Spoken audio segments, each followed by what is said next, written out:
അറിവില്ലായ്മ കൊണ്ട് അവസരങ്ങൾ നഷ്ടപ്പെട്ട ഒരു വ്യക്തിയാണ് നിങ്ങൾ.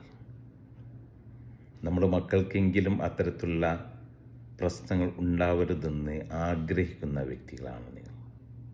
എങ്കിൽ ദിസ് വീഡിയോ ഫോർ യു. എക്സാമിന് ശേഷമാണ് പലപ്പോഴും നാം പലതരത്തിലുള്ള തീരുമാനങ്ങൾ എടുത്തിരുന്നത്, അല്ലേ?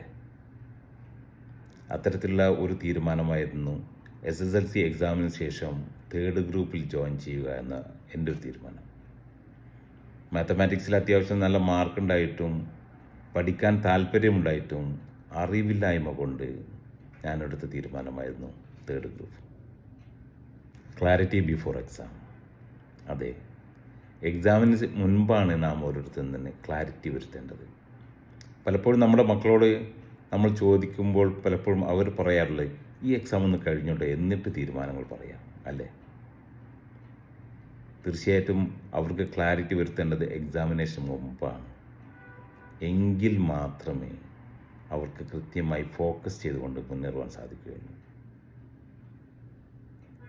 ഏതൊരു കോഴ്സ് എടുക്കുന്നതിന് മുൻപും ഇത്തരത്തിലുള്ള ക്ലാരിറ്റി വരുത്തി കഴിഞ്ഞാൽ തീർച്ചയായിട്ടും അവർക്ക് അറിയാം അവരുടെ ഡെസ്റ്റിനേഷൻ എവിടെയാണെന്ന്. അതുകൊണ്ട് തന്നെ ആ ഒരു യാത്ര അവർക്ക് കൃത്യമായി ഫോക്കസ് ചെയ്തുകൊണ്ട് തന്നെ ആസ്വദിച്ചുകൊണ്ട് തന്നെ അവർക്ക് മുന്നേറുവാൻ സാധിക്കും. So clarity before exam.